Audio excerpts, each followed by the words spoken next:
Welcome, everybody. I'm Jonathan Salem Baskin, and I'm going to talk to you today about my new book, Tell the Truth, and give you an insider perspective into how we came up with it and what we found and how it might be useful to you and to your business. Now, I'm going to try to keep my remarks fairly short so that we do have a chance for some Q&A afterwards, and whatever we can't fit into this session today, I think I have my contact information at the end, and if not, I'm easy to find on Google, and I'd be happy to follow up with you separately. So the case for truth. We set out about 2 years ago, my co-author Sue Unerman, who's the chief strategist for a company called Mediacom, which buys a ton of media for UK businesses. She's the chief strategist there. We set out 2 years ago, actually, not to write a book about truth. It never had actually occurred to us. We were trying to find out what made good marketing good or great marketing great, irrespective of platform or technology. We wanted to know if there was a common theme or there were common clues to what made things work on any media throughout history, for that matter. And so we set out on this sort of research project, and it was interesting because truth never occurred to us, because truth really doesn't occur to any of us in marketing. It's a given, right? We tell the truth, and God forbid we don't tell the truth, whether consciously or by mistake. There are regulations and laws that make sure we become truthful. I think Skeecher's, some shoe brand just got fined $40 million for claiming that its shoes, wearing their shoes were aerobic workouts. I was just in the news a day or two ago. Again, inadvertent, it believed it had the research to back it up, but there are regulations that make sure that we tell the truth. So as Sue and I started looking at marketing program campaigns, again, not throughout history, but also across most leading brands today, the subject of truth kept coming up. We kept running into it, and what we ran into was kind of discomforting for us once we started actually thinking and talking about truth. Because if you think about it, we marketers have an awful history about elevating a sliver of truth into being the truth. You know, we whether it was doctors 50 years ago saying, Lucky Strikes are good for your throat, to BP claiming that its infinitesimally small investment in alternative energy meant it was beyond petroleum. We marketers have been telling truth by taking little slivers of it and expanding it to being much larger than arguably it should be. Not a lie, but not necessarily the truth. We also found that we did a really great job at embellishing the truth. In other words, taking experiences or facts that are, again, truthful, they are honest, they are sincere, but then weaving stories and themes and emotions around them that maybe stretched credulity just a bit. And again, this was something that we were doing in advertising for, you look at this and you laugh, right? But, flying back in the 1900s, we do it today in most, especially consumer products marketing, whether it's advertising on TV or on the web. We embellish the truth. So is it still the truth? And a lot of times we found that marketing and actually some great branding utterly ignore the truth completely. And one of the strategies, a core strategy for many brands, has been to simply not worry about the truth and not really go there at all, and simply just be entertaining or funny or engaging. And I think this is an ad for Colt 45 in Brazil. And at the time, I kind of believe they thought it was a joke too. Anyway, so as we kept running into this idea of truth and how we marketers maybe abused it a bit, we had this dawning moment. I don't know if it was actually, I've been asked this, and I wanted to remember if it was actually a moment sitting in a room where we had this epiphany, and I don't have it, and it wouldn't be truthful to claim that I did. But at some point in our conversation, we realized maybe this is why consumers are running away from traditional marketing, and especially from traditional advertising. It's not that they wake up in the morning and say, people don't wake up in the morning and say, ugh, I hate print ads. Or, boy, I don't believe television. What they don't believe and what they don't trust and value is the truthful content or lack thereof in advertising and in marketing. They have abandoned it, not the format, which is what we normally talk about. They've abandoned the content. And where they've gone is, as we all know, and probably half of you have either seen this slide or used it in a presentation, they've all gone to social media. Now, again, in our analysis, and as we were working through this and kind of cranking through the numbers and looking at the programs themselves, it became apparent to us that it wasn't that social media was necessarily, as a platform, more truthful. There's nothing about using social media that requires the content to be truthful. And in fact, if you look at some of the nutty things people believe, it's the exact opposite. We concluded that new media wasn't so much better than traditional or older media. It was just simply less bad. It was less not truthful, in so much that the mechanism of social media is peer-to-peer communication. And what people are doing, myself and probably yourselves included, is we've learned to rely on one another for the truth because we can't get it from the brands that are talking to us or the institutions that are talking to us.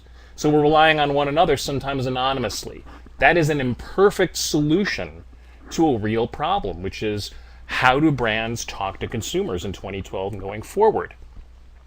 Well, as we kept going down this truth path, Sue and I, again, analyzed a lot of what marketers are doing today and what leading marketers are doing around the world. In fact, in our book, we interviewed 50 and wrote detailed case histories and researched probably a couple hundred more on top of that. But before we got to the great examples of what they were doing wonderfully, we kind of came across this ugly reality, which is what a lot of brands are doing in this new world is the same old stuff they've always been doing. It's just wrapped in a new media wrapper. So we're still taking slivers of truth and we're elevating them to being the truth. I mean, the fact that an Olympian can eat at McDonald's is true. I hear the guy really loves this stuff. But by promoting that as substantive content for McDonald's, is McDonald's really telling us a truth about the food and about the business? By the way, Kellogg's is going to be a big sponsor of the 2012 Olympics. Great cereal. But is just by juxtaposing that little sliver of truth, which is they bought their way onto the Olympics, the same thing as saying, we're going to tell you truthful things about our brand. Same thing for embellishing. I think this is a screen grab from that Heineken spot, sort of a younger version of the man you wish you were like. You know, he walks into a party and fences with somebody and then juggles and then cures cancer and then kisses the girl and then plays in the band, and at the end of the day, it's Heineken. Okay. I get it. It's truthful in so much that Heineken tastes good and you could drink it at a party and it's wonderful. But everything else is kind of built up around it to try to attach this not truthful stuff to it. Again, it's not a lie. It's just there's no core truths about what this brand really is or what it's about. The core truth is that they hired a smart agency to create a wonderful ad. That's the truth they're communicating. And finally, there's still a heck of a lot of marketing content, and I use the word marketing loosely because it really isn't, that is simply created because it's entertaining or otherwise fun. This was from Cadbury from a couple years ago, where this gorilla is sitting at a drum kit waiting for the Phil Collins song, I've been waiting for this moment all my life, to come into the big drum part, at which point he drums along to the song, and then it says Cadbury. I think the thing won awards. But there's no truth in it. It's simply irrelevantly entertaining. And if that's all we aspire to in our marketing and our branding, I think that's why we can probably take some responsibility for the fact that all the traditional measures that we use for measuring brand and marketing success are all down. I mean, I don't care what ROI you want to talk about in terms of new media and metrics that we're using to manage what we're doing, but fundamental metrics like sales, the ability to charge a price premium, the loyalty of customers, the cost of getting a new product to market, all these things are really bad. So again, Sue and I, in researching and writing this book, really came across this kind of challenging conundrum. Maybe, in fact, we need to be talking about something else, because talking about engagement and conversation and dialogue and collaboration and blah, blah, blah, blah, blah, you can read the list as faster than I can read it. At the end of the day, we come up with all these words that are describing functionally what's happening between brands and consumers, or what's happening between consumers themselves. But the reality is the reality's never changed. What they're doing now is the same thing they did in the 1950s, or the 1550s for that matter. And that is, they're looking for truth. So that's how we came up with our idea for the book, which is, if we could come up with a way to talk about truth, and not in a, biblical handed down from God on high type way, or in a sit around at college drinking a whole bunch of beers talking about what is true and isn't true, could we come up with a way to talk about truth as a business and as a marketing and branding strategy, as something that we as working folks could actually apply to our businesses and not just talk about for fun over dinner. Because again, and we ran into this, by the way, as we started actually vocally, advocating this idea of truth, as we'd sit down with marketers and talk about truth, and they kind of look at us and laugh and say, truth's in the eye of the beholder. Truth's a matter of opinion. There are different versions.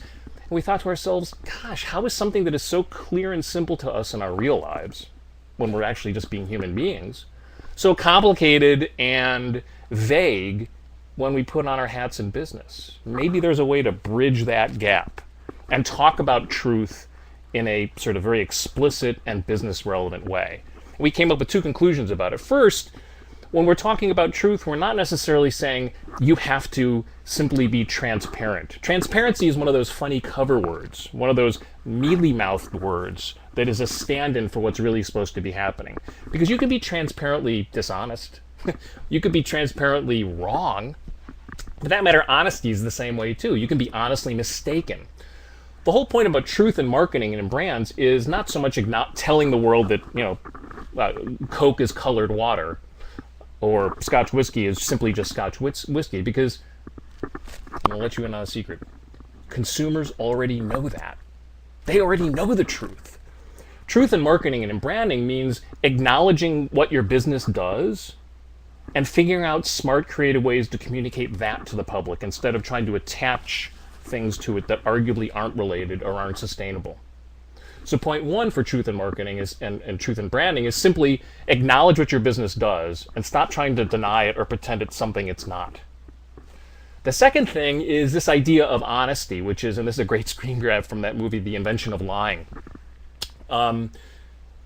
Truthful marketing and branding doesn't mean simply the facts. Once we've acknowledged the prior slide, which is understand what your business really does and face it and know it, then the marketing and branding challenge is wonderfully huge and complicated, which is you got to find creative, motivational, inspiring, sexy, funny ways to communicate it.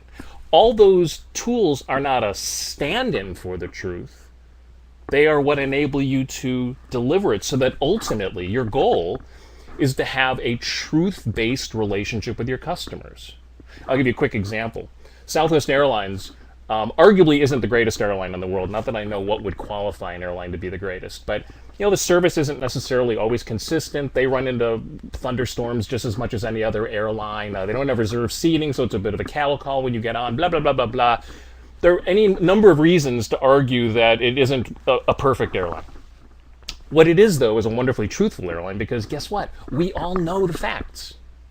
We get it. We understand what our expectations should be. We understand what they're going to deliver. We understand what we're getting for our money. Therefore, that relationship with that airline is based on truth, which means when they screw up, we're more likely to forgive them. When they make a promise to us, we're more likely to believe it because they follow through. So this wonderful sort of challenge that Sue and I found in writing this book was that how do brands acknowledge truth and then wonderfully, creatively, and inspirationally deliver it?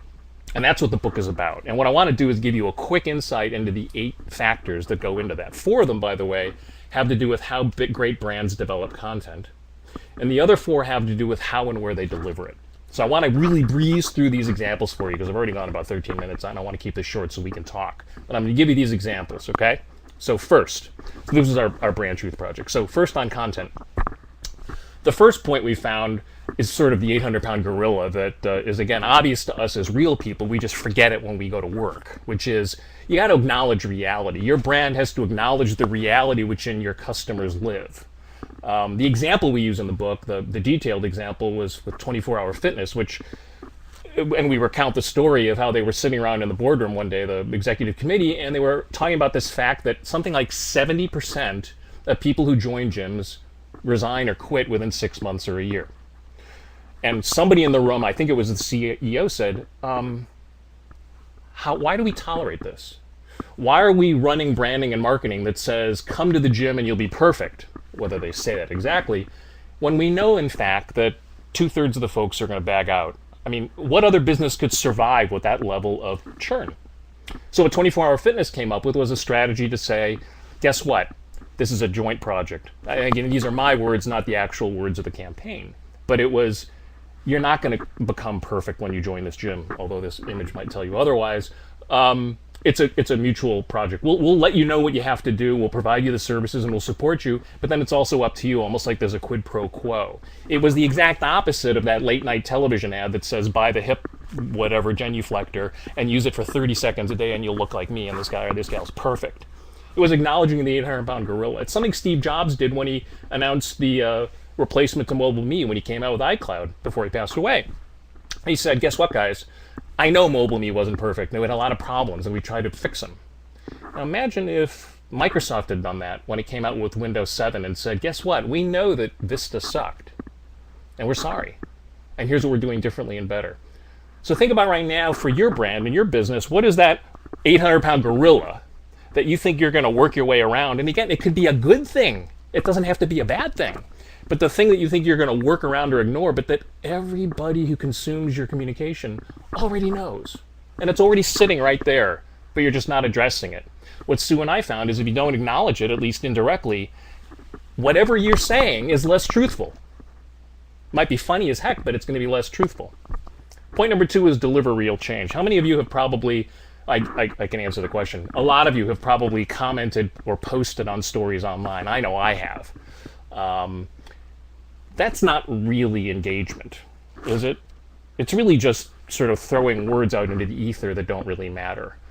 This idea that we're going to talk as businesses to a public and give them this sense of involvement and inclusion when it's not really inclusion and not really involvement suggests an inherent lack of truth in our communication. I mean, when we say to our customers, we want your feedback,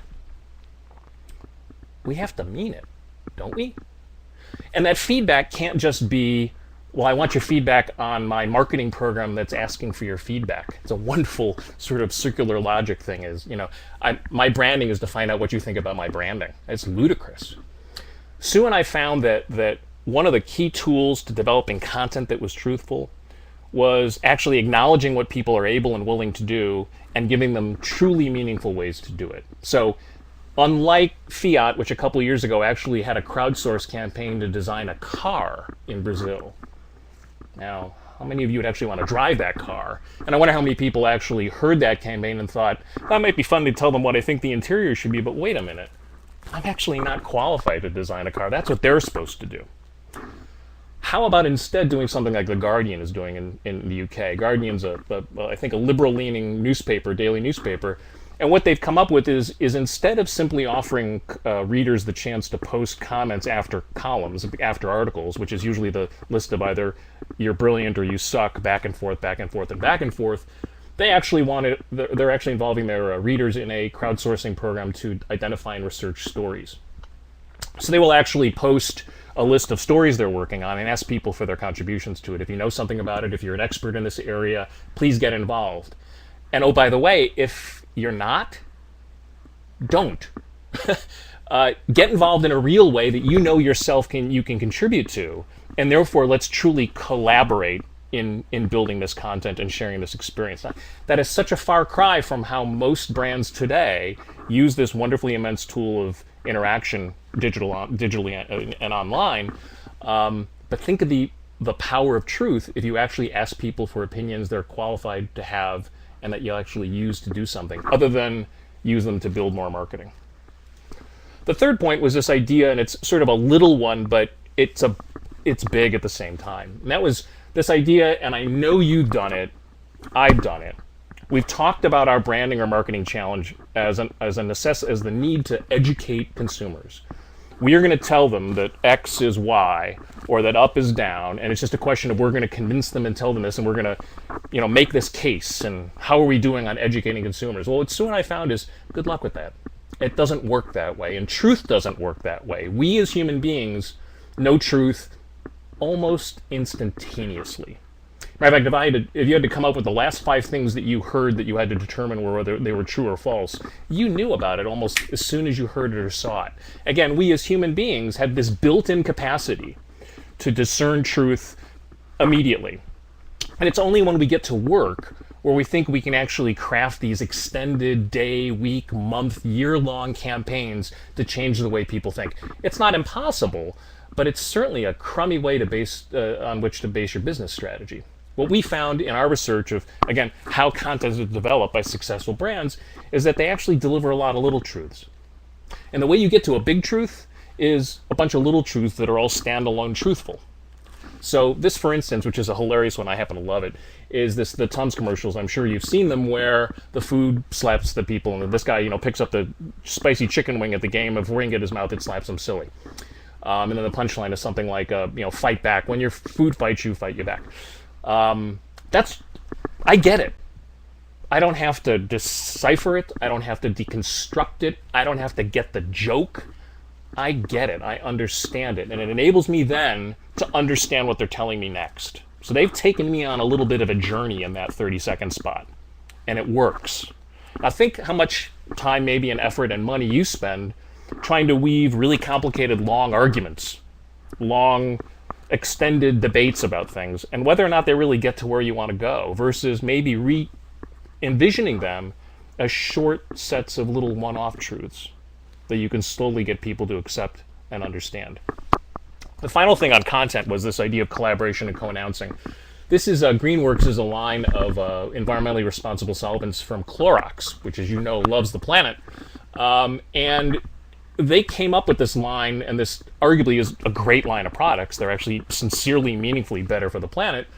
And they thought, we got a choice here. We either come up with this thing and then kind of have the kabuki drama of every interest group who doesn't like, every environmental group that doesn't like us come out and hit us over the head for not being environmentally responsible enough, or for being too expensive, or whatever else. How about we reach out and actually bring them in and actually co-develop it together so that we can then co-announce it? And so they reached out to Carl Pope, who's no longer the head of the Sierra Club, and said, guess what, let's do this together. You're going to hit us over the head afterwards. How about if you get you some skin in the game and actually just make it better?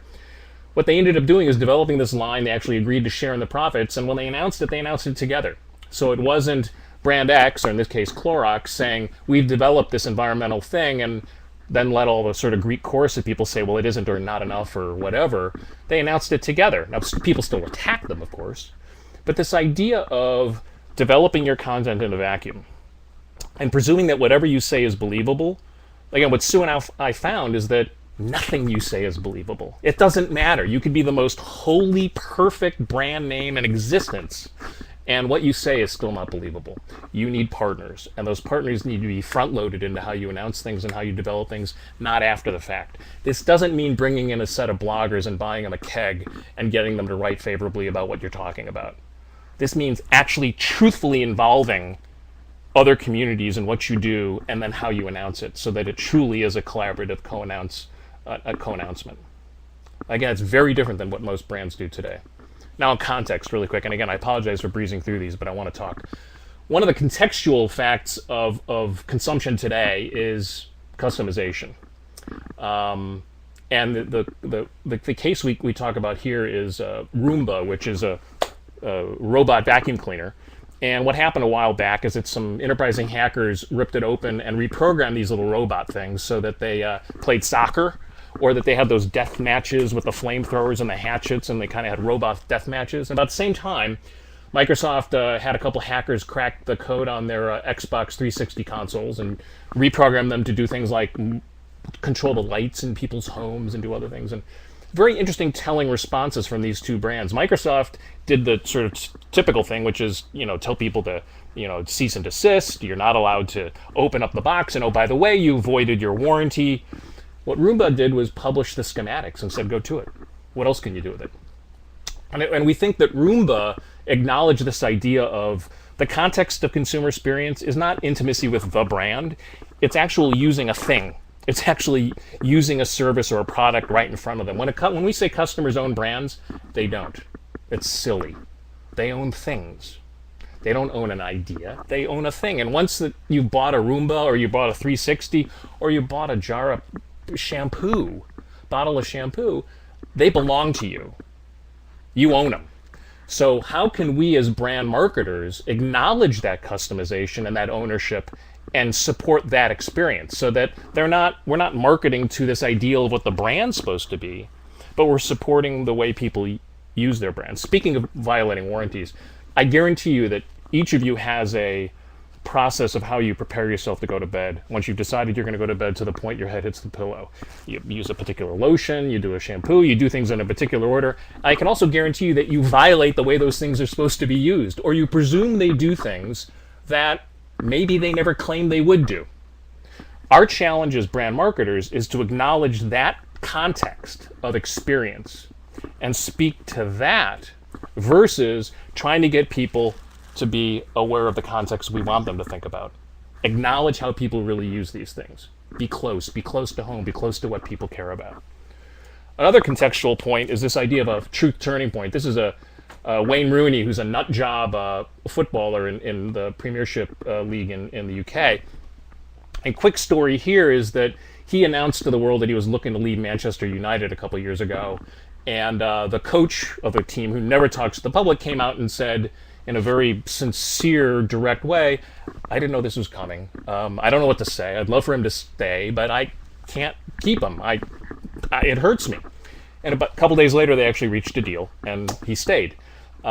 This was sort of a business version of what we've seen in the political world when politicians gaffe, when they say things that when they thought the mic was off or that nobody's listening. What we say in the political world is when you hear a politician's gaffe, that means they're actually telling the truth.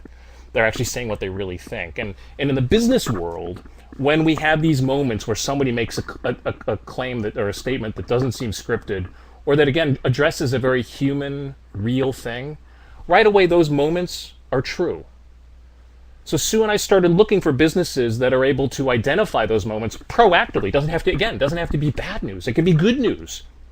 And build marketing campaigns and around those moments of truth. So again, how do you break through the clutter, not with something that's particularly funny necessarily, or sexy, or daring, or offensive, but how do you break through the clutter by just saying something that's simply true? It's a profound and it's a powerful idea. And we think it's a great opportunity for brands going forward. This idea of point of action media, and this is my beloved of Chicago, where I live, and for those of you in the Midwest, this is a pretty spring day in Chicago, and probably where you live too.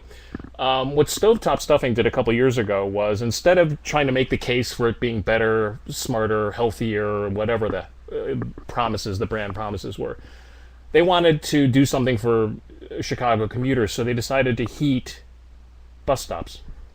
So when you walked into this bus stop, and I don't know if it was this one particularly because it's promoting BB, but you walked into the bus stop and it was sort of like this warming hut was brought to you by Stovetop. And oh, by the way, we make this warm, good stuff you can also put in your turkey or eat as a condiment on your dinner. This idea of acknowledging the point of use and point of action of when people consume their media, Don Schultz at Northwestern's written a lot about this, is wildly profound in terms of whether or not your content is judged truthful or not. In other words, if it's useful, right away, if I can apply the idea or the promise immediately, I'm going to think it's more truthful than if not. Because otherwise, I have to hold on to that idea and get to it later, or test it later, or apply it later. And that division of time means it's more likely I'm going to decide it's not truthful, or I'm going to forget it entirely. And what Stovetop did here was they made an immediate connection between brand and product, if you will, brand promise, and consumer experience. It wasn't dinner's going to be warm later. It wasn't, because you can imagine the ad, a warm meal awaits you, or wouldn't it be nice if you went home and... No. This was like right here, right now, we're going to make your life warmer and better. And it was profoundly powerful. And again, their sales skyrocketed afterwards.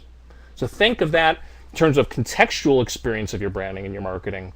Again, not so much what you're promising about the brand and how on brand it might be, but if you will, how in context it might be, so that it's useful and applicable immediately. Finally, and this is a great example from the UK, they had a tradition during World War II of tea ladies who would run carts around factory floors when people were busy making bombs and missiles or whatever. And pretty much everybody alive there has a very fond feeling about a tea break and having a cuppa. It was something you just did, and it kind of means taking time off, what have you. Hold that tradition to the side here. Again, we as brand marketers think our job is to break through the clutter and teach people new things. And that through the power of our creativity and our budgets, we're going to do that. Twixt was the second or third most popular, what they call biscuit in the UK. And they looked at the market and said, how are we going to get the kind of visibility and the kind of adoption that we need to get to be second or first? And they looked at that prospect of convincing people that we're just a better, fancier, more fun candy or trying to break through. Hey, they could have filmed a video with a gorilla playing the drums, right? Instead, okay, bring the routine back in. They looked at this tradition, this already established fond feeling that Brits had for a tea break. They thought, that's already there. People already think about it. A lot of people already do it. How do we simply attach our brand and our marketing promise to that routine, that it already happens? And they came up with a wonderfully creative, and I won't get into the details of it, but a great campaign of encouraging tea ladies, bringing them back, having people try out to be them. They had a whole generation of young people who never had a direct experience of the tea lady phenomenon, actually volunteering to recreate it and reenact it. Punchline is they go to, if not first, a close second in terms of adoption in the UK. And this idea that Sue and I found, again, across industries was stop trying to tell people to do something different and start encouraging them to do what they're already doing, only better, faster, more happily, or what have you. And this idea of stop breaking through the clutter. The world doesn't need another sexy, offensive, funny, viral video. We don't need more content that is just simply entertaining. Check, been there. That's like so last year or last week. What the world needs is for our lives and people in it, our lives to get better. And our chance as marketers to deliver that truth and to build on those truths is what Sue and I found to be the ultimately powerful thing for we marketers. Because ultimately, in the end, branding and marketing is just the beginning. I mean, it's just the beginning of a race. The challenge here is what can we put at the starting line? What can we propagate into the media sphere? Whether it's online, whether it's placards on somebody standing with a billboard on them on a street corner. How can we promote more content that's truthful and that is truer in more context so that consumers can then reach their own conclusions about it? Because again, what Sue and I found is that consistently across verticals, the businesses and brands that communicate truth and and empower their customers to make reasoned decisions always fare better than those that go for the humor, fun, or quick, glib answer to what is the fundamental challenge and opportunity for brands, which is establishing truthful relationships with their customers.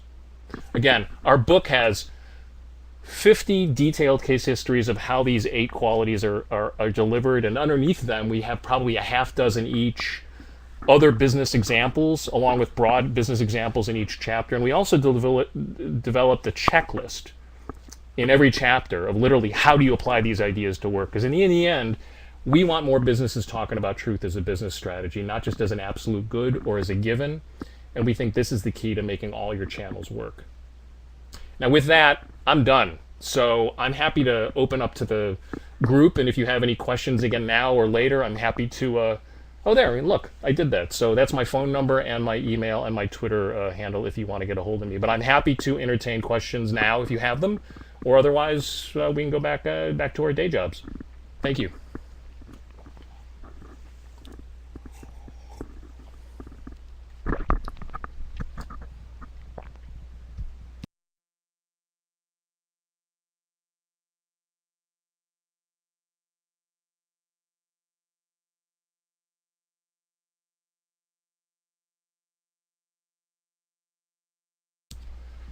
Okay, first question is, are you saying that brands are telling lies? No, not at all. I'm saying that and Sue and I are saying, based on, again, hundreds of companies, that we figured out the opposite of truth isn't a lie. It's simply the lack of truth. It's agnosticism to truth. It's empty calories of content. So the issue here isn't, and if only it were as easy as saying that brand lies or that brand tells the truth. No. Again, there are laws and there are regulations, and there are also good-hearted people working at all these businesses. So it's not about lying. It's about how much truthful content there is in the branding and the marketing, so that people can actually make better decisions and have better conversations about those brands. So no, it's not the opposite. The opposite of truth in brands is simply the lack thereof. And it's there. We found that there is no substitute for truth. So you can have a placeholder like funny, like engaging, like entertaining, but it doesn't take the place of truth.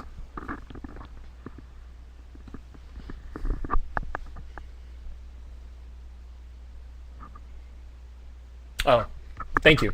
I just got a comment about working in nonprofits and telling the truth, and the fact that truth ultimately stands on its own versus having to rely on somebody else or relaying it to somebody else. And we couldn't agree more. And again, think about this for a minute. Again, to that Southwest example at the beginning of our conversation here today. The truth of that relationship is sacrosanct. It exists. That is actually real. It is the level of understanding that the brand has with its customers is truth. And it's really hard to shake. It is immensely durable, and it's self-evidently healthy. So, again, think how much money a lot of really successful brands have to spend simply to try to keep conversation going, and engagement going, versus if you simply base it on truth, how self-evidently valuable truth is. It's a powerful idea. Okay, next question is, what's the difference between truth, authenticity, and transparency? I have no idea. No, the real answer is, well, actually, that is a real answer. I don't. Authenticity and transparency are almost vocational qualities. There are ways of doing things. Truth is substantively different. Again, I could be transparently dishonest. I could be authentically wrong.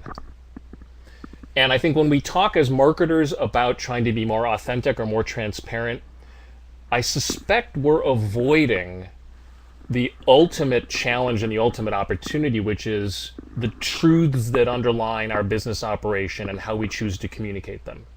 We talk about transparency simply that it's more our responsibility to share more things with more people.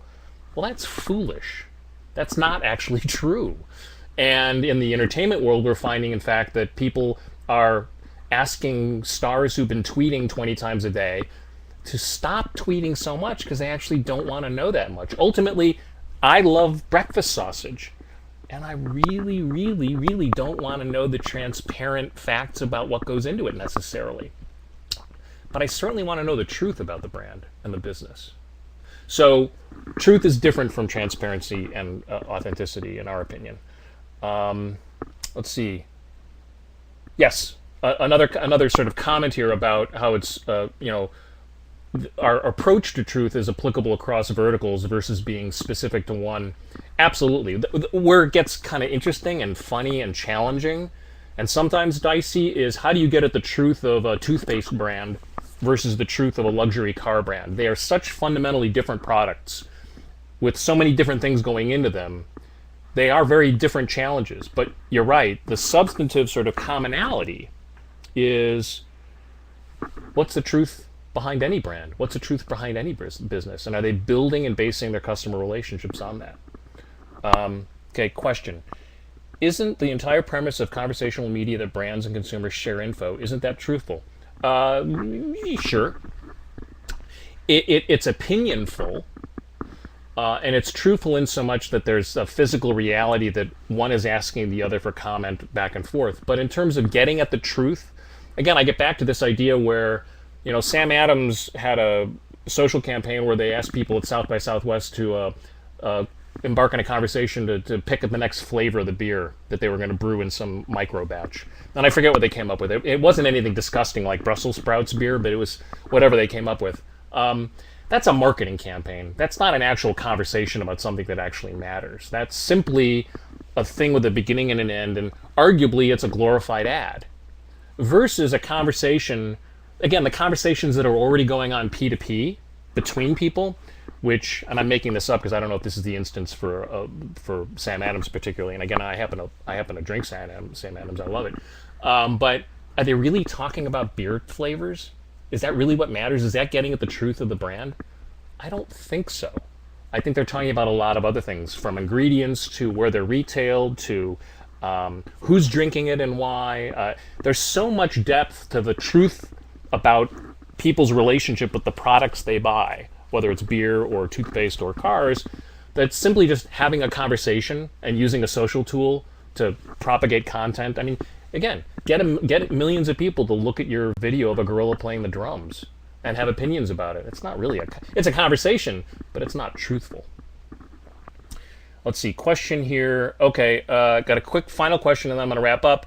Who would you say determines the truth? Would it be the marketers, the CEO, the brand strategists, or is the consumer and their honest experience? Yeah, good question. I think the answer is reality determines the truths, and probably consumer experience and consumer expectations are the things that factor into that.